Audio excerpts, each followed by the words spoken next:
Okay, let's just start. Hi, Internet. I'm Cecilio. I'm a filmmaker, a geek, and as you know me, a video tech at Centennial College. How's your quarantine going?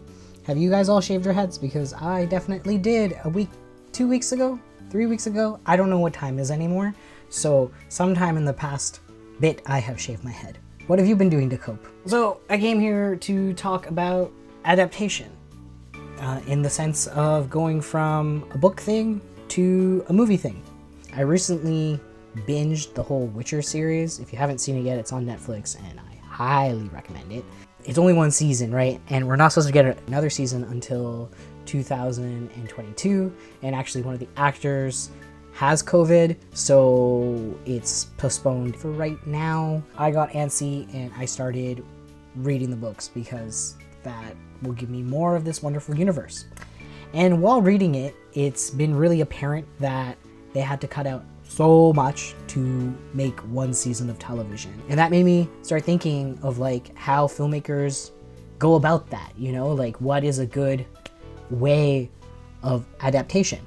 Because when it comes to adaptation, not all of them are as successful. Did you put your name into the goblet of fire, Harry?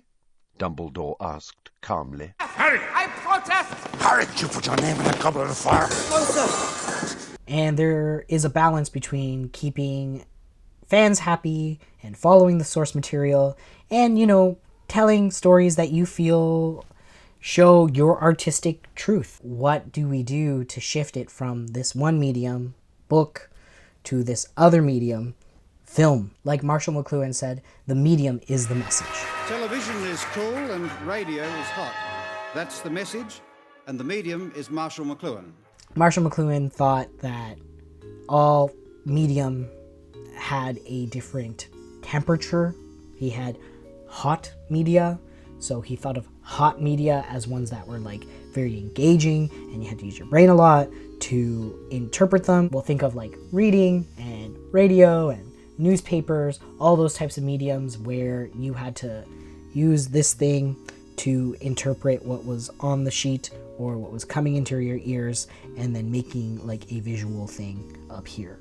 And then he thinks of other medias like TV and film and everything as cold media because you don't really engage with it. It's kind of just like preset for you and you just watch it. You don't really have to use your imagination to create the visuals. It's all just there for you on the screen. TBH, Mcluhan was a little judgy about cold medias. He thought they weren't as intellectual and it was lazy. Radio people are far more literate than TV people. But,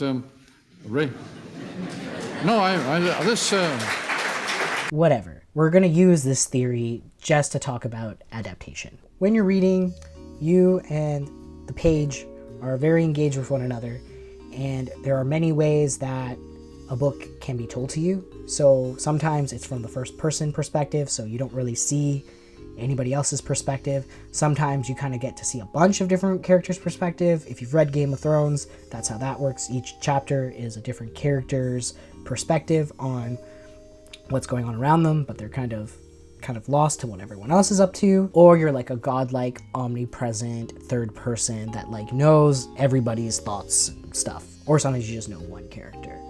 So that's how you usually read a book. You read it from like a perspective and you get a lot of like little details about like what's going on in people's heads. That's something that film can't really do well. Film, unlike literature, is very limited by time because it is a time-based medium. So when you're making a movie or a TV show, you gotta look at the book and you gotta be like, what can I actually put on screen? And things that are just description, how can I show that? Okay, so let's look at a couple examples of adaptation and that use different styles of filmmaking to get around to making a adaptation of a book. I'm gonna try to be as spoiler-free as possible in these, just so you can enjoy these movies and TV shows after. So just keep that in mind. I'm gonna try to not talk about the plot or anything here. I'm just gonna talk about how they were adapted. One of my all-time favorite adaptations has been Peter Jackson's trilogy of Lord of the Rings. Fran, Philippa, and Peter spent years writing the screenplay, and it really shows. It is full of Tolkien-esque things that really make you happy if you're a fan nerd, but it still works really concisely as a movie. And it's just so impressive that he took these books that were thought of as unfilmable and made them into these gigantic blockbuster hits that, even if you watch now, are still phenomenal. Peter wanted to be as faithful as possible to the source material, but he knew he couldn't tell every little bit of it. They tried to incorporate as much of everyone's stories as they could, but you gotta cut something somewhere.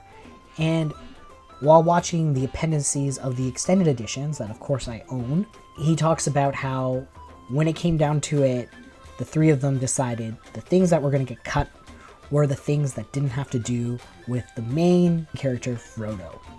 So if it didn't really have to do anything with Frodo's journey throughout the 3 books, it could get cut.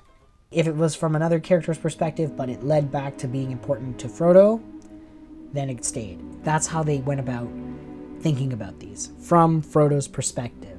They made a book that was not written from Frodo's perspective into a movie from just Frodo's perspective. And that's how they were able to keep it down to a manageable amount of content that is engaging and still gives you the same feelings that you would if you are reading the book. It's going to be a different experience once Amazon finishes their version of Lord of the Rings, that is going to be a TV show. They're going to have a lot more time to go into like the smaller little subpoints, because TV has a narrative structure every episode and then an overarching narrative structure. Peter Jackson and a lot of other filmmakers like him want to be as truthful as possible to the experience the readers had while reading the books. Then there are filmmakers that see the source material as just a blueprint for their own ideas. One of the filmmakers who does this is Stanley Kubrick.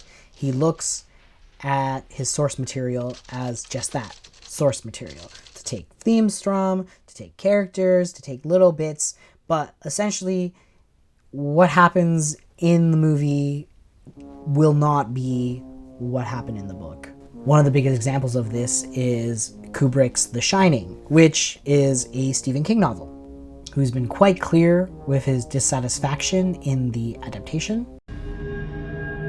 I have a real problem with The Shining, and Stanley Kubrick knew that I had a problem with The Shining. He said, "Stephen, Stanley Kubrick here.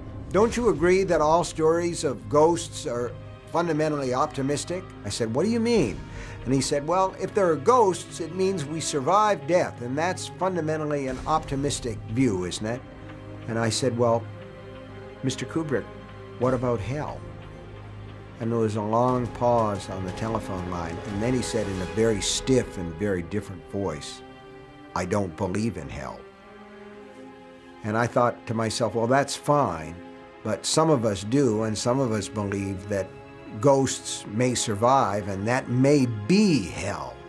And that was sort of where I was coming from with The Shining. The images are striking, but to me that's surface, it's not substance. So I used to describe The Shining, the film, as something like a beautiful car that had no engine in it. Not that Kubrick cared what Stephen King thought. For Kubrick, the movie was its own thing that he was making, and it was his.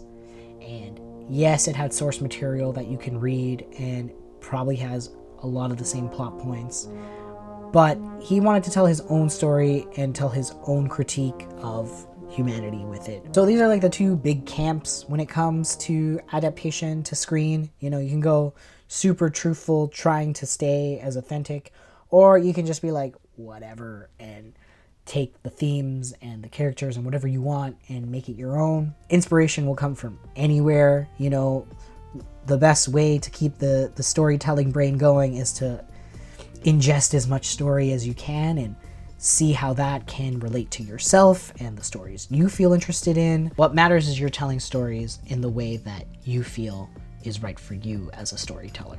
Okay, so that's it for this week. Me and Ray will be keep going back and forth, giving you hot video content.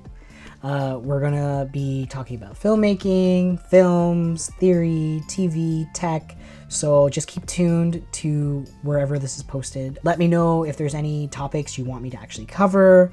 Don't forget to subscribe and like this video, and stay safe and wash your hands.